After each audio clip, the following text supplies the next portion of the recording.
No,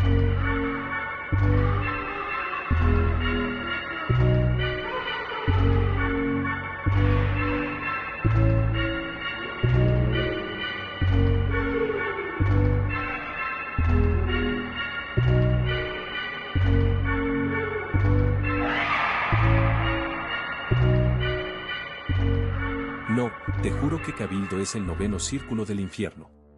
40 minutos para encontrar un hueco donde tirar el auto, Malena. 40 minutos reales de reloj. Bueno, Ariel, baja un cambio que ya llegaste. No me hables de transporte, que el 60 venía, que era una caldera, y caminar estas cuadras desde la parada con esta humedad me destruyó. Es que no se puede. Panamericana era un estacionamiento y acá en Belgrano parece que todo el mundo decidió salir a cenar hoy. Casi te mando un mensaje para que arranques sola. Imposible, sabes que si no estás para ponerle un freno a mis teorías, esto se descontrola en 5 minutos. Además, agradecé que acá adentro el aire tira algo, porque afuera el febrero porteño te bofetea. Eso es verdad. 8 de la noche, 18 de febrero de 2026 y todavía estamos sufriendo estos 30 grados. Bienvenidos a Noche de Huesos, soy Ariel Torres y acá a mi izquierda, por suerte con aire acondicionado, está Malena Duarte. Hola a todos. Hoy nos vamos lejos de este calor, nos vamos al frío del Valle de Coquillaya, en Canadá. Vamos a meternos en un terreno que me genera una intriga absoluta y un poco de escalofríos, para que te voy a mentir. Terian. Las sombras detrás de la secta. Un caso de manual sobre cómo la manipulación psicológica y un par de sustancias pueden hacerle creer a cualquiera que tiene sangre de lobo. No podés ser tan lineal, Ariel. Julian Bane no era un improvisado, y lo que pasó en ese santuario entre el 92 y el 98 no se explica solamente con un manual de psicología de primer año. Bane era un estudiante de biología que se aprovechó de un montón de pibes con crisis existenciales en medio del bosque. Es el ABC de las sectas New Age, nada más que esta vez le sumaron un poco de estética animal y gruñidos. Y los 3 investigadores que desaparecieron sin dejar rastro. Y los 80 miembros que se fumaron en una redada policial sin que nadie viera un solo cuerpo. Ahí la ciencia de los libritos que tanto te gusta se queda corta. Se escondieron en el bosque, Malena. Son 40 hectáreas de naturaleza salvaje. Si tenés a un tipo como Bane que conoce el terreno, podés jugar a las escondidas con la policía montada durante años. Había jaulas subterráneas, Ariel. Pero estaban vacías. Lo que encontraron los oficiales no fue gente escapando, fue un silencio que te pone los pelos de punta. Hay audios de esa época donde los ruidos no son humanos. Sonidos guturales, claro. Si te pasás 6 meses sin hablar y solo emitiendo ruidos de fiera, el cerebro se termina olvidando de cómo articular una frase. Es regresión inducida, no es magia. Veremos. Porque hay testimonios de gente que vio cosas moviéndose a velocidades imposibles. Sombras que no terminan de ser hombres, pero que tampoco son animales. El Códice de la Garra dice cosas que te harían replantearte toda tu estructura lógica. El Códice de la Garra es el diario de un sociópata con delirios misíticos. Pero bueno, hoy vamos a desarmar ese rompecabezas. Vamos a ver si realmente hubo una mutación o si simplemente fue el delirio colectivo más grande de la historia de Columbia Británica. Prepárate, porque esta noche los instintos pesan más que la razón. Empezamos con Terian. Pero para arrancar tenemos que situarnos bien. Valle de Coquillaya, Columbia Británica. Un lugar donde el frío te cala los huesos y los árboles son tan altos que parece que te encierran. Es el escenario perfecto para un aislamiento total. Julian Bane no eligió ese lugar al azar, Ariel. Necesitaba que sus seguidores perdieran el contacto con la civilización para que el instinto floreciera. O para que no tuvieran a quien pedirle ayuda cuando la cosa se pusiera densa.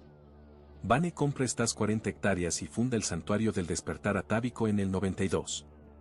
El tipo era un estudiante de biología, Malena. No era un chamán bajado de la montaña, era un pibe con libros de genética y antropología bajo el brazo. Pero eso lo hace más peligroso. Usaba la ciencia para intentar romper los límites de la propia biología. Él decía que el ser humano es un error, una criatura débil que se olvidó de cómo ser un depredador.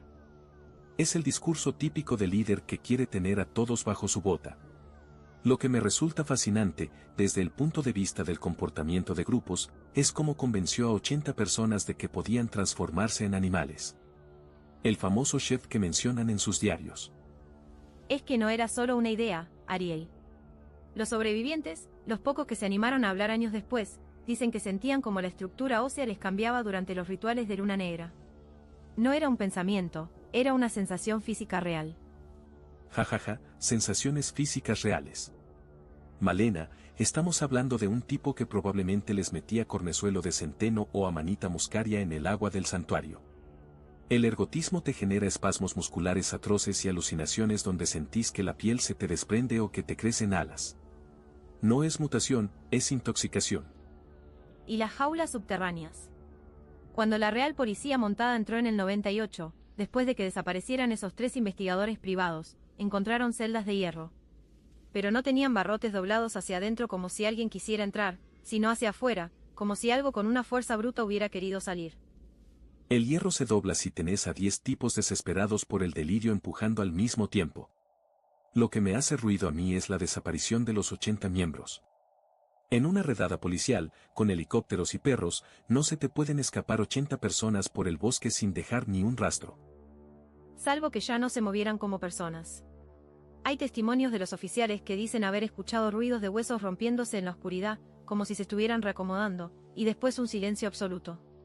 Ni una huella de pisada humana, solo rastros que parecían de grandes felinos pero con un peso mucho mayor. Eso es folclore de la policía para justificar que se les escapó el sospechoso principal. Julian Vane desapareció y nunca más lo encontraron.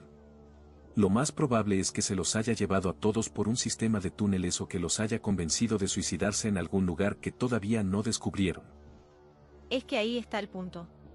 El Códice de la Garra, ese diario de Vane que recuperaron, habla de una falla en el ADN espiritual. Él decía que no necesitaba laboratorios, que solo necesitaba activar la memoria genética del cazador a través del sonido y la sangre. El sonido, otra vez. Usaban frecuencias infrasónicas con tambores. Eso te genera una ansiedad que el cerebro interpreta como una presencia externa o una transformación inminente. Es física pura, Malena, nada de ADN espiritual. Y los picos de campos electromagnéticos en las zonas donde hacían los rituales. Los investigadores actuales van con medidores y los aparatos se vuelven locos. Es como si el espacio-tiempo en ese valle hubiera quedado estirado, finito. O es el mineral de la montaña haciendo interferencia. No busques fantasmas donde hay geología.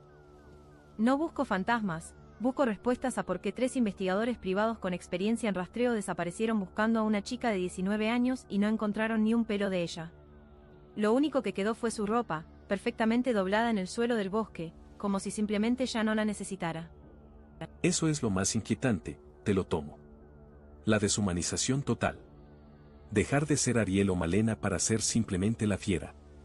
Ese es el gancho de hoy, entender qué pasó en esa redada y por qué el Valle de Coquialla sigue siendo un lugar donde los senderistas dicen ver sombras que corren demasiado rápido para ser hombres. Y que se ríen mientras aúllan. No te olvides de ese detalle, que es el que no me dejó dormir anoche mientras leía el dossier. Vamos a ir parte por parte. Vamos a analizar la psicología de Julian Vane y después quiero que me cuentes esa teoría tuya del egregor, porque sé que la tenés atragantada desde que empezamos. Guárdatela, porque cuando hablemos de la energía colectiva de 80 personas queriendo ser bestias, vas a ver que tu lógica de camillero se queda corta de suministros. Veremos. Empecemos por el principio. ¿Quién era realmente Julian Vane antes de convertirse en el alfa de la transición? Mira, Julian Vane no era un místico de los que aparecen en la tele, Malena. El tipo era un académico, un pibe brillante que estudiaba biología y antropología en la Universidad de Victoria. Pero se ve que en algún momento se le saltó la cadena o leyó demasiada ficción distópica, porque se convenció de que la evolución humana era un callejón sin salida. Bueno, viendo cómo está el mundo hoy, mucha razón no le faltaba en eso, aunque sus métodos fueran un desastre. Jajaja, bueno, pero el tipo no se quedó en la queja. En el 92, con una guita que heredó, compró esas 40 hectáreas en el Valle de Coquialla. Un lugar en Canadá donde el invierno te liquida si no sabes lo que haces. Ahí fundó el Santuario del Despertar Atávico. Al principio era todo muy hippie, muy de volver a las raíces, pero Vane usaba su perfil de científico para darle una pátina de seriedad que otros locos no tenían. Claro, te vendía la idea de que no era religión, sino una necesidad biológica recuperar el instinto. Eso es lo que atrapa a la gente inteligente, Ariel, el hecho de que parezca lógico. Exacto. Y ahí es donde empieza el primer incidente documentado, antes de que todo se fuera al demonio en el 98. El tipo empezó a aplicar técnicas de privación sensorial. Los metía en cabañas oscuras, sin contacto con el exterior, y les ponía grabaciones de sonidos de la naturaleza mezclados con frecuencias infrasónicas. Esas que no escuchas pero que te hacen sentir que se te sale el corazón por la boca. Eso es tortura psicológica, básicamente. Pero ellos lo veían como un entrenamiento. El problema es que en el 94, un pibe llamado Thomas, que era uno de los seguidores más fieles, desapareció del campamento por 3 días. Cuando lo encontraron, estaba en una ruta secundaria, a kilómetros del santuario. El tipo estaba desnudo, arañado de arriba a abajo, pero no pedía ayuda ni nada. ¿Qué hacía? Nada. Se quedaba en 4 patas mirando a los autos pasar. Cuando la policía local lo quiso levantar, el pibe les tiró un tarascón que casi le saca un dedo a un oficial. Lo que me vuela la cabeza, y acá es donde entra mi teoría de la intoxicación, es que Thomas no reconocía a sus propios padres cuando lo fueron a ver al hospital. El tipo solo emitía sonidos guturales y se rascaba las costillas hasta sangrar, diciendo que sentía que el pelo le estaba creciendo por adentro de la piel. Pero eso es el SIFT, Ariel. Es la sensación de que tu cuerpo ya no te pertenece porque otra cosa está empujando para salir. No me digas que eso es solo un hongo en el agua. Pero Malena, es ergotismo de manual. El cornezuelo de centeno te da esa sensación de hormigueo extremo, como si tuvieras hormigas bajo la piel o agujas que te pinchan. Si el tipo está drogado hasta las cejas y convencido por Vane de que es un lobo, obviamente va a decir que le está creciendo el pelaje. ¿Y la fuerza? Porque el informe dice que para reducir a un pibe de 60 kilos hicieron falta 4 oficiales corpulentos. Thomas les revoleaba los brazos como si tuviera palancas en vez de huesos. La adrenalina de un brote psicótico te da una fuerza que no tiene explicación biológica simple, pero es real. El tema es que Vane usó este caso para asustar a los demás. Les dijo que Thomas se había roto porque no había aceptado su naturaleza animal con humildad. A partir de ahí, el santuario se cerró por completo. Alambraron todo, pusieron trampas y empezaron a construir las famosas instalaciones subterráneas. Las celdas de hierro. Sí, que según Vane eran capullos de transición. El tipo estaba convencido de que si lograba que el cerebro olvidara el lenguaje humano por completo, el ADN iba a dar un salto hacia atrás, a una forma más primitiva y fuerte. En el 95, los pocos senderistas que pasaban cerca reportaban que ya no escuchaban voces humanas desde el santuario. Solo escuchaban aullidos rítmicos, como si fuera una música hecha de gritos. Es que el sonido era la llave. Julian Vane no solo usaba biología, usaba la resonancia. El códice de la garra explica que cada animal tiene una frecuencia y que él estaba buscando la frecuencia del depredador absoluto. Lo que estaba buscando era como quebrarles la voluntad del todo.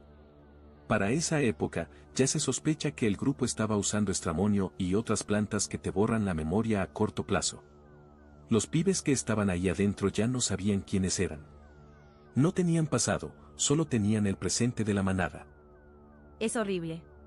Perder lo que te hace humano para convertirte en una herramienta de un loco. Pero sigo pensando en Thomas. El informe dice que después de un mes en el hospital, sus uñas volvieron a crecer, pero eran distintas. Más gruesas, más oscuras. Como si el cuerpo hubiera empezado a responder a la locura de su mente. Queratinización por falta de higiene y trauma físico, Malena. Si te pasas 3 días escarbando piedras con las manos, las uñas que te crecen después van a ser un desastre. No busques la mutación donde haya abandono de persona. Veremos qué decís cuando lleguemos a la parte de los investigadores desaparecidos. Porque ahí no hubo falta de higiene, hubo una desaparición física en un lugar rodeado por la policía. A eso vamos. Pero primero hay que entender que Vane ya tenía a 80 personas viviendo como bestias antes de que el primer tiro sonara en ese bosque. El escenario estaba listo para el desastre. Mira, logré conseguir una copia de las transcripciones que hizo la fiscalía sobre el códice de la garra. Es el diario personal de Julian Venn, el tipo que se hacía llamar el alfa de la transición. ¡Qué miedo, Ariel! Leer los pensamientos de un tipo que convenció a 80 personas de que ya no eran seres humanos me da escalofríos. Es puro teatro místico para manipular pibes vulnerables, Malena. Pero escucha esta entrada del 22 de marzo de 1997. Dice textualmente, hoy el aire en el santuario cambió. El olor a metal y a fiera herida lo inunda todo. No es suciedad, es la electricidad del cambio. Vimos a la iniciada número 14 dejar de ser humana ante nuestros ojos. Sus pupilas dejaron de reflejar la luz de las linternas, ahora la absorben como los ojos de un puma. No hubo gritos de dolor, solo el sonido rítmico de las vértebras crujiendo, una por una, mientras su espalda se arqueaba para siempre. ¿Escuchaste eso? El sonido de las vértebras crujiendo. Ariel, por más que quieras explicarlo con la ciencia, eso no se puede fingir con una dieta o con meditación. Es un cambio estructural de la carne. Malena, por favor, bajemos a la tierra. Eso es ergotismo de manual. El hongo del cornezuelo de centeno que Julian Venn les metía en el agua genera contracciones musculares tan violentas que te pueden romper los huesos o dislocar las articulaciones. El tipo lo describe de forma poética para que parezca una transformación divina, pero es una crisis convulsiva inducida por intoxicación. Y lo de los ojos es midriasis, dilatación total por los alcaloides que estaban consumiendo. Pero no es solo eso lo que dice el diario. Vane sigue escribiendo que después de ese ruido, la chica no pidió ayuda. Dice que soltó un jadeo de euforia y que sus uñas, al clavarse en la tierra húmeda, tenían la dureza del acero. Dice que la vieron correr hacia la espesura a una velocidad que desafía cualquier registro atlético. Exageración del observador sugestionado. Si estás en medio del bosque canadiense, de noche, drogado y bajo el efecto de tambores que emiten frecuencias infrasónicas, cualquier persona corriendo asustada te va a parecer un depredador sobrenatural. Pero fíjate lo que dice Vane sobre el ritual final, esto es lo que usó para que todos se esfumaran en el 98, el gran silencio se aproxima. Cuando la luna se apague, nuestra vibración será una sola con la del valle. No nos encontrarán porque ya no estaremos en su frecuencia de casa. Seremos la sombra que observa desde el vacío. Es que eso fue exactamente lo que pasó en la redada, Ariel. Cuando la policía entró al santuario, encontraron pilas de ropa perfectamente doblada en el suelo del bosque. No había signos de lucha, no había cuerpos, no había sangre. Solo ropa vacía. Es como si los cuerpos de esas 80 personas se hubieran deslizado fuera de sus prendas hacia algo que ya no necesita tela. O como si se hubieran desnudado para escapar mejor entre los arbustos y meterse en el sistema de cuevas que tiene el Valle de Coquialla. Es una zona de minería antigua, Malena.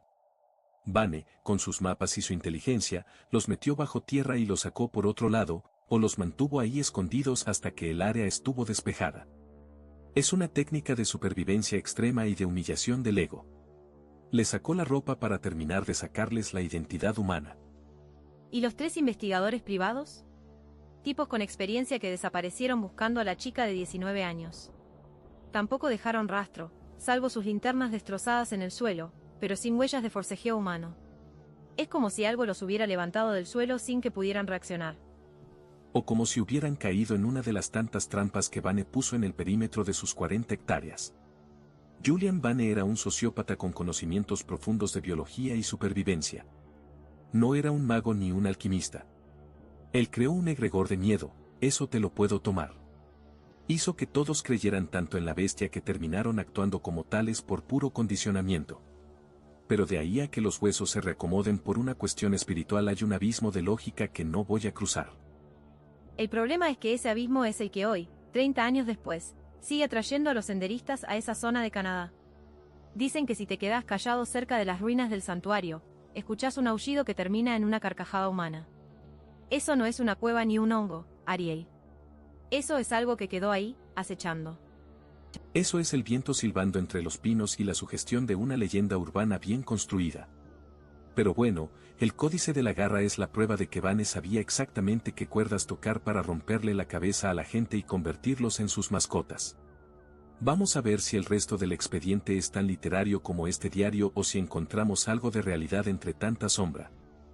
La realidad es que no volvieron a ver a ninguno de los 80. La realidad es el silencio de ese bosque.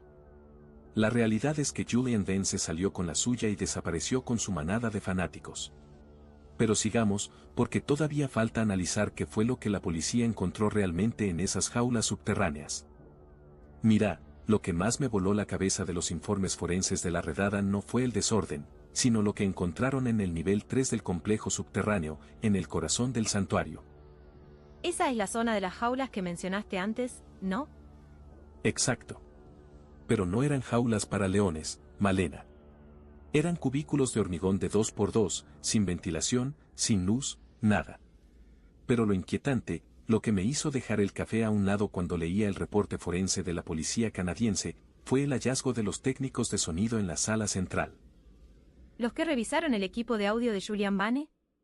Esos mismos. Vane tenía todo el lugar cableado con micrófonos de alta sensibilidad. La policía pensó que iban a encontrar grabaciones de tortura o pedidos de auxilio para meterlo preso de por vida, pero lo que encontraron en la cinta NH42 fue otra cosa. Estaba puesta en un loop infinito en lo que ellos llamaban el oráculo de la garra. ¿Y sabes qué se escuchaba? No eran gritos. Era el sonido de 80 personas respirando al unísono, pero con un ritmo que no es humano. Como un motor de carne, Malena. Un ronroneo colectivo que hacía que los medidores de frecuencia de los peritos vibraran de una forma que nunca habían visto. Eso es la sincronización de la manada, Ariel. Estaban vibrando en la misma frecuencia que la bestia. O es una técnica de hipnosis colectiva mediante el control del ritmo respiratorio, que es la explicación más lógica para generar un trance. Pero espera, que acá viene lo que me dio escalofríos de verdad y que no puedo encajar en ningún manual. En ese mismo nivel, la policía encontró una cámara sellada, una especie de búnker pequeño de acero. Cuando lograron volar la puerta con explosivos, el olor que salió de ahí adentro hizo que 2 oficiales veteranos terminaran vomitando en el pasillo. No era olor a podrido ni a muerte, Malena.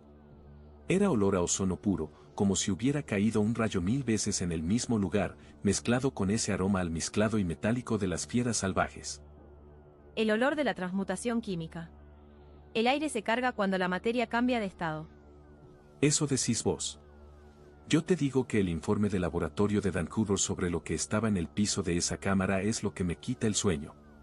Había una capa de unos 5 centímetros de un polvo grisáceo muy fino, como talco.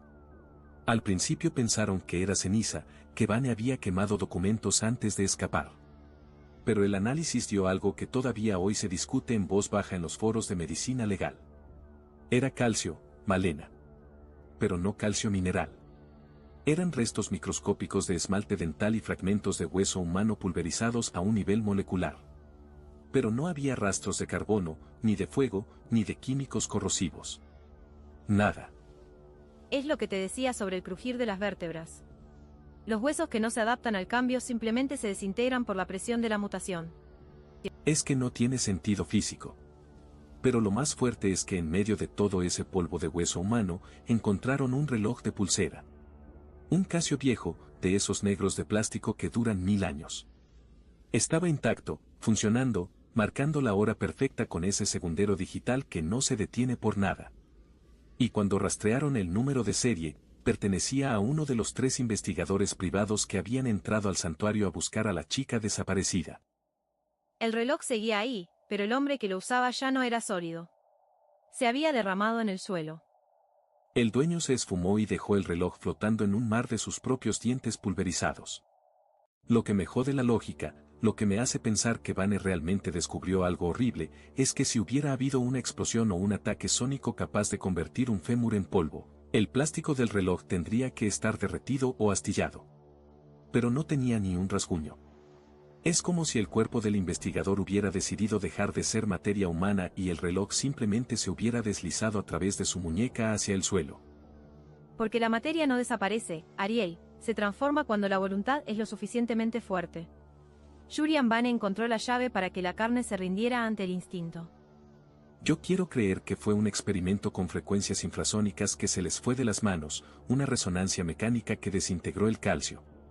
Pero te juro que cuando leí lo del reloj Casio marcando el tiempo en medio de esa ceniza humana, me miré la muñeca y sentí que la piel me sobraba.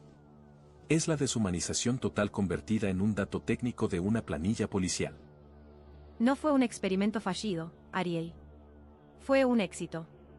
Esas 80 personas no desaparecieron, simplemente dejaron de ser presas fáciles para convertirse en algo que no necesita relojes ni ropa para existir en la oscuridad del valle.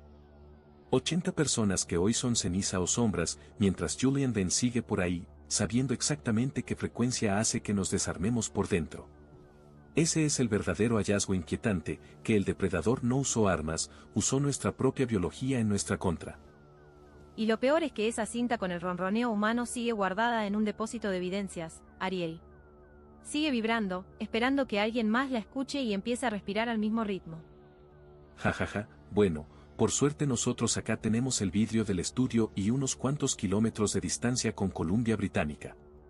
Pero te aseguro que después de leer esto, el silencio de la noche en Martínez me va a parecer mucho más ruidoso que de costumbre. Para un poco con el misticismo, Malena, que me pones la piel de gallina y después no puedo manejar hasta Martínez tranquilo. Pero lo que decís de la cinta tiene una raíz mucho más vieja y más terrenal de lo que pensás. Vane no sacó esa idea de un repollo, el tipo se pasó años estudiando lo que en los archivos de Columbia Británica figura como el incidente de Sword. Es una historia que acá no conocemos, pero allá es el cuco de los historiadores locales. En 1944, una aldea entera de mineros y tramperos desapareció en una sola noche de tormenta sin dejar un solo rastro biológico evidente. La versión que le daban a los chicos en la zona para que no se alejaran del pueblo era que el Zorg, que era una especie de espíritu del frío, se los había comido en un abrir y cerrar de ojos. Pero Vane, con esa cabeza de biólogo retorcido que tenía, encontró los diarios de un médico de la Real Policía Montada que llegó al lugar una semana después de la desaparición. ¿Y sabes qué describía el tipo en sus notas? Exactamente lo mismo que vimos en el santuario de Terian en el 98. Casas abiertas, estufas prendidas y pilas de ropa sobre las sillas como si los cuerpos se hubieran evaporado de adentro de las prendas. Ni una gota de sangre, ni un signo de lucha, pero los pisos estaban cubiertos de ese talco grisáceo que mencionamos, ese calcio pulverizado que te vuela la cabeza. Vane vinculó el hallazgo del reloj del investigador con las bitácoras de ese médico del 44, que decía haber encontrado herramientas de hierro intactas sobre los restos de los mineros. El tipo estaba convencido de que el Zorg no era un monstruo, sino una falla geográfica, un punto donde la realidad biológica se rompe bajo ciertas presiones. Decía que el pasado trágico del valle era la prueba de que el ser humano es apenas una cáscara que se quiebra cuando el entorno lo exige. Por eso el reloj Casio es tan importante en esta historia, Malena, porque es el ancla que nos dice que esto no es una leyenda de fogón, es algo que le pasa a la materia física cuando Julian Venn decide jugar a ser Dios con sus seguidores. Mira, yo trato de buscarle la vuelta lógica, te juro que lo intento porque si no, no duermo. Laburo en un sanatorio, veo huesos y cuerpos todos los días y sé que el calcio no se hace polvo porque sí, necesitas una temperatura o una presión química tremenda. Pienso en el radón de las minas o en una cristalización espontánea por algún gas raro de la montaña que Vane descubrió. Pero cuando ves que Vane usó el caso de Zorg para venderles a esos pibes que ellos eran los herederos de esa mutación, te das cuenta del nivel de manipulación psicológica que manejaba. El tipo les decía que los mineros del 44 no habían muerto, sino que finalmente habían logrado el cambio y que ahora eran las sombras que cuidaban el valle. Es una conexión histórica que te revuelve el estómago, porque transformó una tragedia industrial en un mito fundacional para su propia secta. Él quería que el santuario fuera el nuevo Zorg, una especie de renacimiento a través de la desintegración de lo humano. Y el hallazgo en esa cámara sellada, con el olor a ozono y el polvo de hueso, es la confirmación de que el tipo logró replicar de forma artificial lo que sea que pasó en esa aldea minera. Lo que me mata es la frialdad de los datos comparados. El médico del 44 decía que el silencio en el pueblo era tan denso que te dolían los oídos. La policía en el 98 reportó exactamente lo mismo al entrar en las instalaciones subterráneas. Es ese silencio que mencionabas vos, pero con 80 años de diferencia. El reloj del investigador privado marcando los segundos es el único sonido humano que quedó en esa habitación, y eso es lo que vincula el pasado con el presente de Terian. Es un ciclo, un bucle de deshumanización total. Vane no buscaba la iluminación ni el contacto con la naturaleza, buscaba el polvo. Buscaba que todos termináramos siendo ese residuo gris en el piso, mientras el tiempo sigue pasando para las cosas inanimadas como si nada hubiera pasado. Por eso me obsesiona el tema del Zorg, porque si entendemos qué le pasó a esos mineros, quizás entendamos a dónde se fueron realmente los seguidores de Vane. O mejor dicho, en que se convirtieron antes de que sus relojes cayeran al suelo y quedaran ahí, solos, en medio de la nada. Jajaja, es que te lo cuento y me imagino el frío que habrá sentido ese oficial al ver el segundero del Casio moviéndose entre las cenizas de un tipo que ya no estaba. Pero bueno, la ciencia tiene que tener una respuesta para esto, aunque sea una que nos dé más miedo que cualquier teoría de sombras o fantasmas.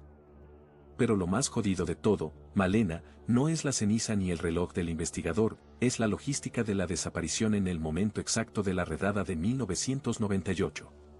Porque ahí es donde la ciencia forense se pega un tiro en el pie. Es que no podés explicar con un peritaje algo que rompe las leyes de la física, Ariel. Pero escucha el reporte oficial, porque esto no es un cuento de fogón. Tenés a la Real Policía montada rodeando el santuario. Helicópteros con reflectores que cortaban los pinos como si fueran manteca, perros rastreadores que eran los mejores del mundo, y 80 personas encerradas en un búnker que era un callejón sin salida biológico. El oficial al mando, un tipo llamado Mellor que tenía años en la fuerza, dio la orden de entrar a las 4 de la mañana. La hora muerta. Justo cuando el instinto está más despierto. Entraron con todo, Malena. Granadas de estruendo, rifles automáticos, esperando una resistencia armada o un suicidio masivo tipo Jonestown. Pero cuando patearon la puerta principal del complejo subterráneo, se chocaron con lo que ellos llamaron el silencio de la presa. No se escuchaba ni una respiración, ni un roce, nada.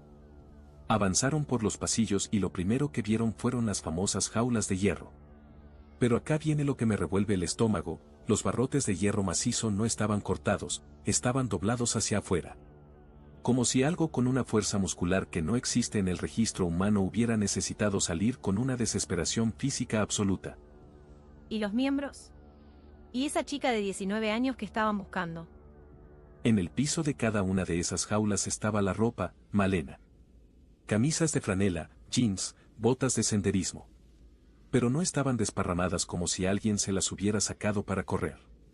Estaban en la posición exacta en la que un cuerpo estaría sentado o parado. Como si el ocupante se hubiera evaporado o se hubiera derretido y la ropa simplemente hubiera colapsado sobre sí misma por el peso de la tela. Mellor dice en su informe que cuando llegó a la cámara central, la que llamaban el oráculo, escucharon el sonido por los parlantes que todavía estaban encendidos. El ronroneo que mencionaste antes. No, esto era peor. Era el audio captado por los micrófonos ambientales del lugar. Eran crujidos rítmicos. Miles de crujidos por segundo, como si estuvieras rompiendo una tonelada de ramas secas en una habitación cerrada. Los peritos de audio de Vancouver dijeron después que ese es el sonido del calcio de 80 esqueletos humanos reacomodándose y pulverizándose bajo una presión muscular imposible. Pero lo más enfermo, Malena, es que no había gritos de dolor. En la cinta se escuchan jadeos de euforia, una risa animal que te hiela la sangre. Mellor dice que vio una sombra pasar por el rabillo del ojo, algo que se movía en 4 patas pero que tenía el lomo a una altura que no encaja con ningún lobo o puma. Algo que iba a 60 kilómetros por hora por un pasillo de hormigón. Los perros de la policía se habrán vuelto locos. Se sentaron en el piso y empezaron a aullar de terror, Malena. Se negaron a entrar. Hubo que sacarlos a la fuerza porque se orinaban encima. Y acá está el clímax del misterio para mi mente racional, 80 personas se esfumaron en un rango de 5 minutos. No hay túneles de salida que no estuvieran vigilados por francotiradores. No hay rastros de sangre, no hay huellas de pisadas humanas saliendo del lugar. Solo encontraron una última grabación de Julian Vane en un loop infinito diciendo, ya no estamos en la red, Mellor. Ahora somos el bosque. Es que Julian Vane no escapó hacia otro país, escapó hacia otra forma de existencia. Jajaja, yo trato de pensar en un sistema de espejos, o en que Vane usó un gas alucinógeno que afectó a todos los oficiales al mismo tiempo, pero el rastro de las uñas en las paredes de hormigón a 2 metros de altura no lo explica ninguna droga. Eran 5 surcos paralelos profundos, Malena. Atravesaron el cemento como si fuera manteca. Y en el fondo de esos surcos, los peritos encontraron queratina humana. Uñas de una persona, pero con una densidad molecular cercana al diamante. Es el triunfo de la bestia sobre la cáscara humana. Es que si lo analizas fríamente, Julian Vane logró lo que prometía. No se escondieron de la policía, simplemente dejaron de ser presas que la policía pudiera identificar. Yo veo cuerpos todos los días en el sanatorio, Malena, y sé lo que pesa un hueso y lo que cuesta romperlo. Pensar en 80 personas convirtiéndose en ese polvo gris que cubría los pisos, mientras sus conciencias se mudaban a algo que ya no necesita nombres ni ropa, me hace sentir que mi lógica es de cartón pintado. El Valle de Coquiaya no es un lugar de desapariciones, es un lugar de transformaciones que todavía hoy, en el 2026, siguen ahí, acechando a los que creen que el ADN es una cadena que no se puede romper. Me dejaste helada, Ariel. Ver el mundo a través de tus datos científicos a veces da mucho más miedo que mis teorías espirituales. Es que el dato técnico es el que no miente. El reloj Casio del investigador seguía marcando el tiempo en el suelo, mientras el hombre que lo usaba se convertía en el aire que los policías estaban respirando sin saberlo. Eso es Therian. Eso es lo que Vane dejó atrás. Y bueno, Malena, lo más denso de todo no es la noche del operativo, sino el amanecer del día siguiente. Imagínate el cuadro. 19 de febrero de 1998. El sol empieza a asomar por arriba de las montañas del Valle de Coquiaya y la Real Policía Montada se encuentra con que tiene 40 hectáreas de bosque vacío. Un silencio que, según los diarios de la época, te perforaba los oídos. Un silencio de cementerio, Ariel. Sin pájaros, sin nada. Exacto. Pero un cementerio sin cuerpos. La Fiscalía canadiense intentó armar un caso de secuestro masivo o asesinato, pero ¿a quién vas a juzgar si el líder no está y los testigos son 80 montañitas de ropa en el piso? La investigación oficial se cerró recién en el 2003 por falta de mérito. Lo caratularon como desaparición voluntaria asistida por delirio místico, que es una forma elegante de decir que no tenían la más pálida idea de por qué no encontraron ni un solo cadáver bajo tierra. ¿Y Sara? ¿La chica de 19 años que detonó la búsqueda de los investigadores? Los padres de Sarah todavía hoy tienen una página de internet activa esperando noticias, che. Pero fíjate este dato que para mí cierra el círculo de la manipulación de Vane. En los peritajes psicológicos que se hicieron a los familiares después, todos coincidían en que las últimas cartas que recibían de los seguidores tenían un patrón lingüístico aterrador. Ya no usaban la primera persona. Ya no decían yo estoy bien mamá, decían la manada respira o el pelaje ya no pica. Habían entregado su identidad antes de que el cuerpo se les desvaneciera en ese polvo gris. O el lenguaje, que para la ciencia es lo único que nos separa de la bestia. Julian Vane logró lo que todo sociópata sueña, borrar el yo de 80 personas. Hoy el santuario del despertar atávico es una ruina de hormigón que la naturaleza se está devorando a mordiscones. Pero lo loco es que, si buscas en los foros de senderismo extremo de Columbia Británica, nadie acampa en esa zona. Dicen que los animales del valle, los ciervos, los osos, no entran en las tierras que fueron de la secta. Como si el ecosistema hubiera detectado un depredador que no figura en los libros de biología y le tuviera respeto. Es que el territorio quedó marcado por el ritual, Ariel. La energía de 80 voluntades queriendo ser fieras no se borra con un archivo policial. Yo sigo creyendo que Vane los convenció de irse por los túneles hacia el norte, hacia el Yukón, y que se murieron de frío en algún lugar que el mapa no registra. Pero te reconozco que el misterio de la ropa me deja un sabor amargo en la garganta. Como camillero te digo, la gente no se sale de la ropa así nomás. Necesitas tiempo, necesitas motricidad fina. Que 80 personas dejen todo en la posición exacta de un cuerpo sentado es, estadísticamente, un milagro o una tragedia física que no sabemos explicar con la medicina actual. O es la prueba de que el shift ocurrió y que lo que salió de esas prendas ya no tenía manos para desabrochar botones. Jajaja, bueno, el shift o el brote psicótico más coordinado de la historia. Lo cierto es que Therian quedó como una mancha negra en la historia de Canadá. Una advertencia de lo que pasa cuando alguien usa la biología para convencerte de que ser humano es una falla de la naturaleza. Julian Vane, si es que sigue vivo, debe tener 70 años ahora. Un viejo loco escondido en algún bosque, o quizás, como dicen las leyendas urbanas de Coquiaya, simplemente una sombra más que corre a 60 kilómetros por hora entre los pinos. Prefiero pensar que son libres, aunque esa libertad nos dé pavor a los que nos quedamos de este lado de la razón. Yo prefiero quedarme con mi auto, mi tránsito en Panamericana y mi lógica de hospital, Malena. Déjame de este lado de la reja, que acá por lo menos sé que si me duele un hueso es por la humedad de febrero y no porque se me está transformando en una garra. Pero bueno, así cerramos las consecuencias de Therian. Un caso donde la sombra terminó siendo mucho más real que la gente que la proyectaba. Y el valle sigue ahí, esperando que alguien más escuche el ronroneo. Por ahora, que lo escuchen los canadienses. Nosotros acá tenemos suficiente con el calor y nuestras propias sombras. Terminamos este bloque de consecuencias, pero no se muevan, que todavía nos queda mucho hueso por roer en esta noche. Es que no podés cerrar el bloque anterior con esa frialdad, Ariel. Me decís que es una desaparición voluntaria y te quedás tan ancho mientras afuera Cabildo sigue ardiendo con este calor de locos. Es la única que queda, Malena. 80 personas no se evaporan porque un tipo con un doctorado a medio terminar les toque un tambor de cuero en medio de Canadá. Pero me acabas de decir que los huesos estaban hechos polvo. ¿Cómo explica tu lógica de camillero que un tipo de 19 años se convierta en ceniza sin fuego y sin químicos? Eso no es una desaparición voluntaria ni un escape por los túneles, eso es una entrega física total. A ver, bajemos a tierra que para eso estoy yo acá. El ergotismo, Malena. Te lo dije antes de arrancar el bloque y te lo repito ahora. Esos pibes estaban intoxicados con cornezuelo de centeno en el agua. Las contracciones musculares del ergotismo son tan violentas que te pueden fracturar el fémur de un tirón. Si a eso le sumas una sugestión colectiva donde todos creen que se están rompiendo para transformarse, el cerebro hace el resto del trabajo sucio. Claro, y la sugestión colectiva también dobla los barrotes de hierro macizo hacia afuera, ¿no? Contame otra, Ariel. Ahí hubo algo más, hubo un egregor. Ya empezaste con las palabras raras de tus clases en Puan.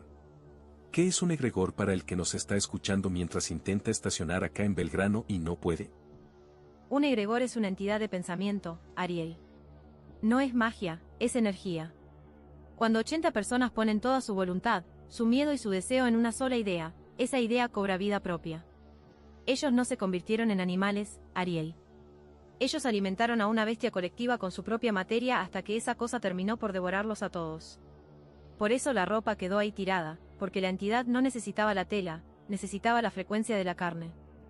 Jajaja, es genial tu teoría para una película de domingo a la tarde, pero es insostenible. Julian Bannon no inventó un monstruo de humo que se almorzó a sus seguidores. El tipo era un manipulador de manual. Usaba infrasonidos de 30 Hz. Es una frecuencia que el oído humano no capta conscientemente pero que el cuerpo siente como un pánico animal. Te genera náuseas, desorientación y la sensación de que hay algo detrás tuyo. Eso explica el miedo de los policías, no la ausencia de cuerpos. Explica la desorientación masiva. Si vos no sabes dónde estás parada porque el piso te vibra y el líder te dice que sos un lobo, vas a correr hacia donde él te diga. Esos túneles de los que hablé no son una fantasía de Vane, son minas de plata abandonadas. Se metieron ahí, se perdieron o se murieron por los gases, y el resto es historia y polvo de calcio que el viento movió por los pasillos.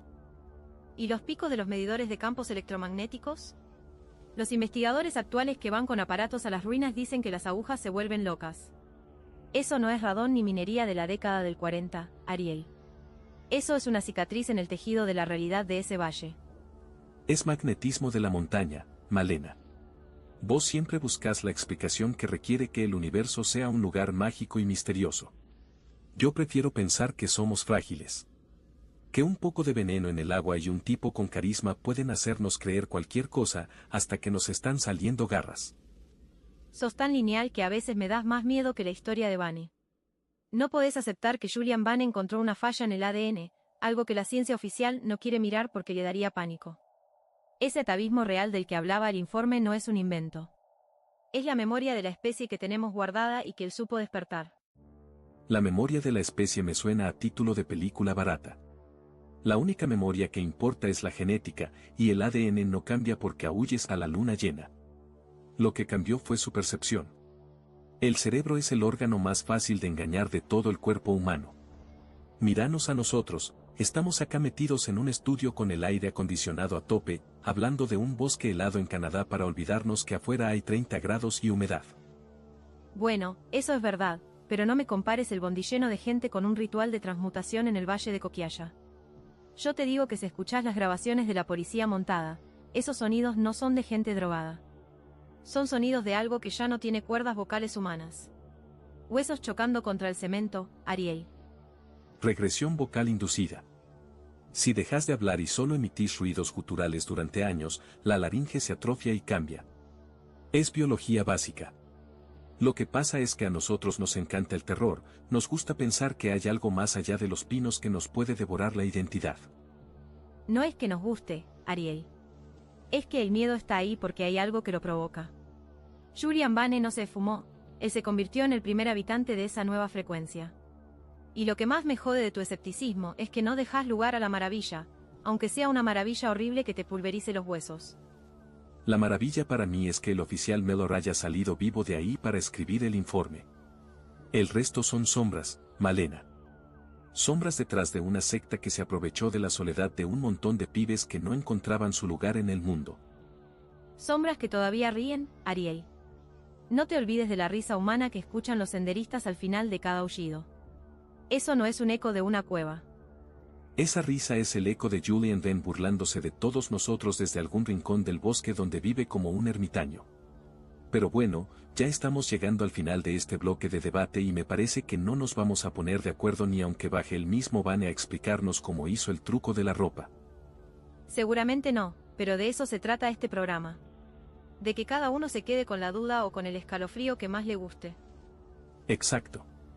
Y hablando de dudas, todavía nos queda meternos en el rincón más oscuro de esta investigación.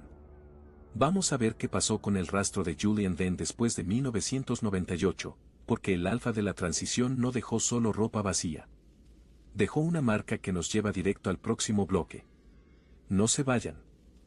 Es que vos le decís marca a un trauma y yo le digo marca a una herida en el tejido de lo que conocemos como real, Ariel. No podés ser tan ciego. No soy ciego, Malena, soy camillero. Cargo cuerpos todos los días en el San Pablo y te aseguro que ninguno se evapora por más que crea en la reencarnación o en el espíritu del lobo. Pero este caso es distinto. El informe NH042 no lo escribió un poeta New Age, lo escribió un perito técnico de la policía montada canadiense. Calcio pulverizado a nivel molecular, Ariel. ¿Cómo haces eso sin fuego y sin ácido?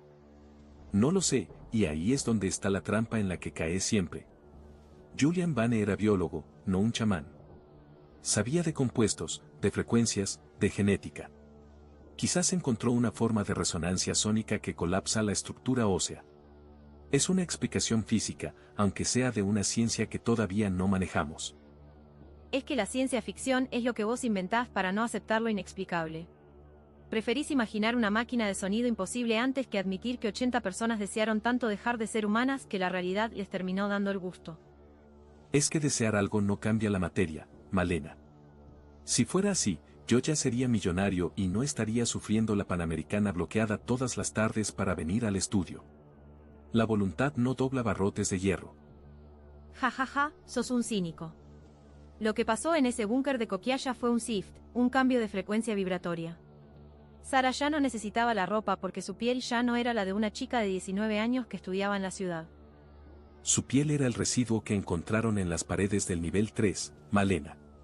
Queratina humana con densidad de diamante. Eso es una patología inducida, un experimento cruel de un sociópata que sabía qué botones tocar. Vane les robó la identidad y les dio una existencia de fiera ciega. Fiera ciega. Sara estaba libre de tus etiquetas, de tus diagnósticos y de este calor porteño que nos está matando. Estaba en el frío de la montaña, siendo parte de algo mucho más grande y antiguo que ella misma. Estaba muerta en vida, Malena. La deshumanización no es libertad, es la derrota total de la especie. Julian Vane no los salvó del ego humano, los borró de la faz de la tierra para sentirse un dios con garras. Pero el ronroneo, Ariel. Esa grabación de la cinta 42 no miente. 80 personas respirando al unísono como una sola entidad. Eso también es un experimento químico en el agua. Sincronización biológica por arrastre. Los latidos del corazón se pueden alinear con el sonido de un tambor si la frecuencia es la correcta. Es fascinante desde la neurología, sí, pero es fisiología pura. No hay un alma de manada ahí, hay un ritmo mecánico impuesto por un loco. La diferencia entre nosotros es que vos ves un ritmo impuesto y yo veo una verdad recuperada del fondo de nuestro ADN. Vane decía que somos un error de la evolución porque perdimos el instinto. Y los resultados en esa cámara sellada le dan la razón. Y yo digo que el instinto es lo que nos hace animales y la razón es lo único que nos hace humanos. La razón es lo que nos salva, aunque a veces sea aburrida y no tenga sombras que corren a velocidades imposibles. Prefiero la sombra que corre antes que la lógica que me dice que somos solo una bolsa de huesos esperando hacerse talco gris en un rincón. Jajaja, bueno, el talco ya lo tenemos en el informe policial, Malena. Ahora falta ver qué pasó con el Alfa cuando se apagaron las luces y la policía entró a buscar culpables. Porque Julian Vane no se hizo polvo, él se llevó la llave de todo este desastre. Pero ¿sabes qué, Malena? Tengo que frenar un poco mi discurso de camillero escéptico y darte la derecha en un punto que me viene taladrando el cerebro desde que arrancamos el programa. ¿Me vas a admitir algo, Ariel? Para que busco un abrigo porque se ve que el infierno se congeló y seguro mañana nieva sobre la avenida Cabildo. Jajaja, no te acostumbres que es solo por hoy. Pero ese polvo gris, Malena, ese calcio molecular sin rastro de fuego ni de ácido conocido. Te juro que lo pienso y no me cierra por ningún lado. En el sanatorio vemos de todo, pero la materia no se desarma así porque sí sin dejar una huella de violencia física o química. Es que no hubo violencia, Ariel, hubo una entrega absoluta. Pero yo también te voy a tomar un punto, para que veas que no soy una cerrada mística. El tema de los infrasonidos y el cornezuelo de centeno en el agua es una explicación muy potente para entender cómo Julian Vane les quebró la psiquis a 80 personas.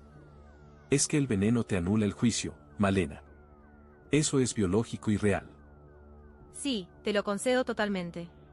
No fue solo una cuestión de fe o de rituales bajo la luna.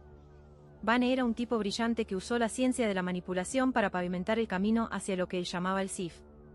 Sin esa química y ese bombardeo acústico, dudo que 80 personas hubieran llegado a ese estado de locura colectiva. Fue un plan biológico perfecto para destruir el yo.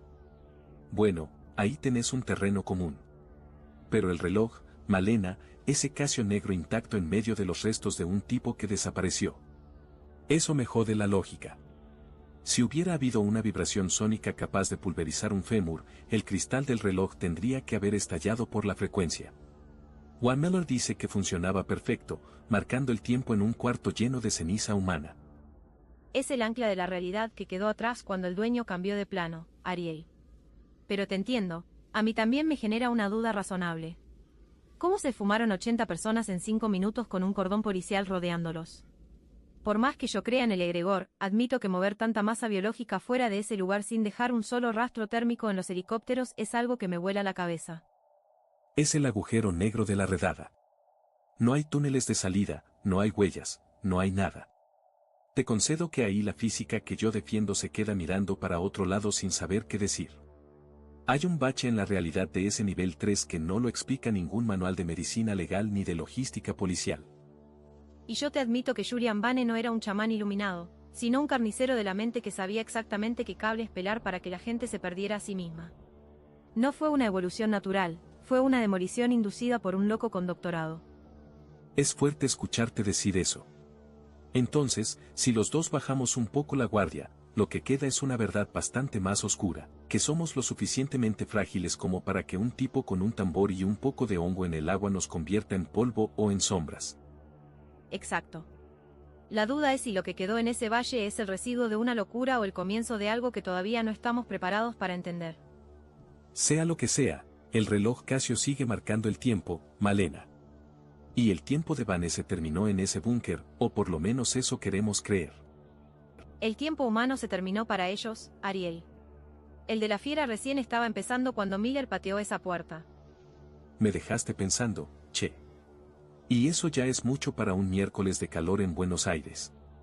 Vamos a ver si en el próximo bloque podemos rastrear qué pasó con el Alfa, porque Julian Vane no dejó huellas, pero dejó una estela de miedo que llega hasta hoy. Es que el rastro de Vane no es físico, Ariel, es esa sensación de que el bosque te está mirando. ¿Por qué crees que este caso nos obsesiona tanto después de 30 años?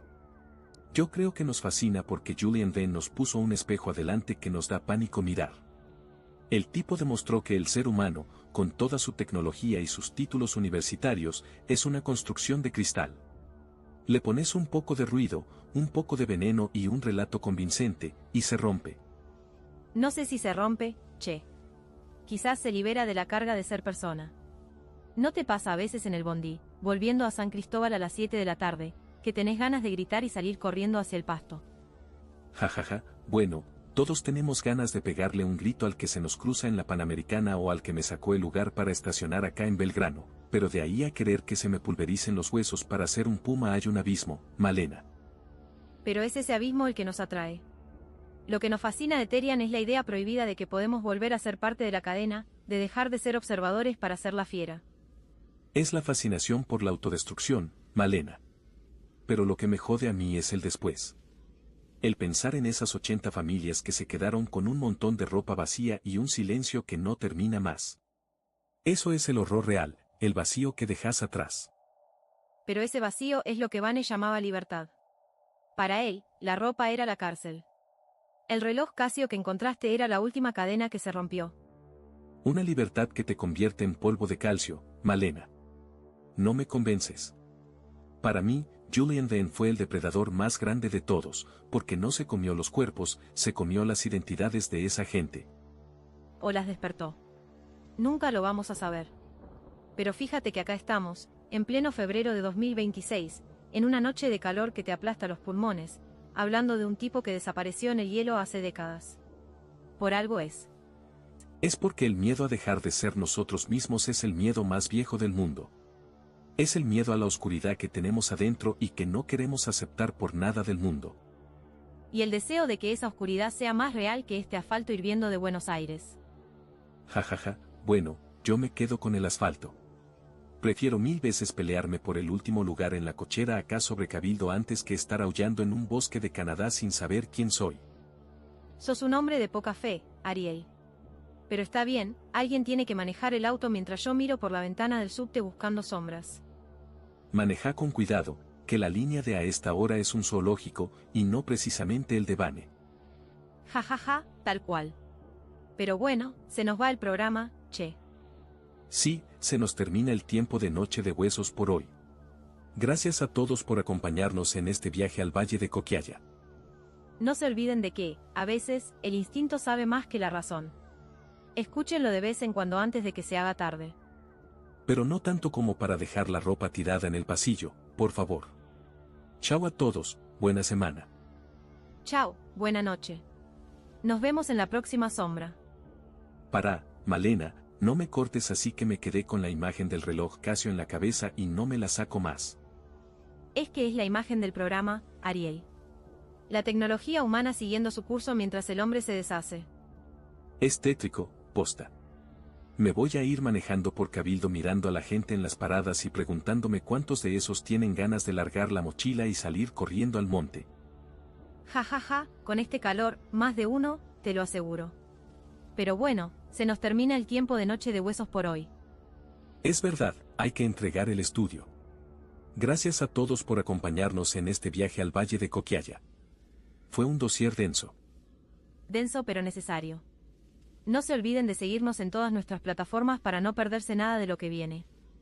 Estamos en Spotify como Noche de Huesos, ahí pueden escuchar todos los bloques anteriores si se perdieron la parte del Códice de la Garra o el incidente de Sword. Y en Instagram estamos subiendo las fotos de los expedientes que mencionó Ariel, incluyendo el reporte del oficial Miller sobre las jaulas y el calcio molecular. Sí, los datos técnicos están ahí para que los vean. No tienen desperdicio, son para leerlos con la luz prendida y el ventilador a tope. Suscríbanse, denle a la campanita en YouTube y compartan el podcast con ese amigo que siempre dice que el ser humano no es la cima de nada. O con el que cree que su perro lo entiende mejor que su familia, que después de lo de hoy, capaz tiene razón.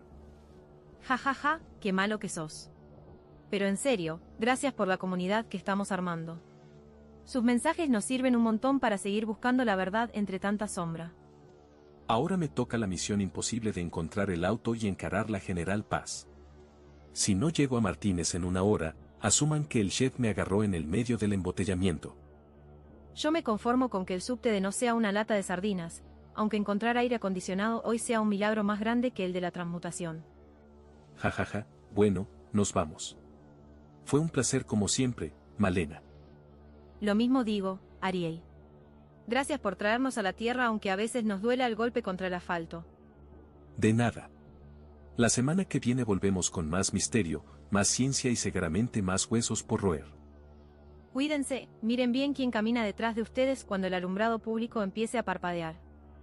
Y sobre todo, hagan el intento. Duerman. Si pueden.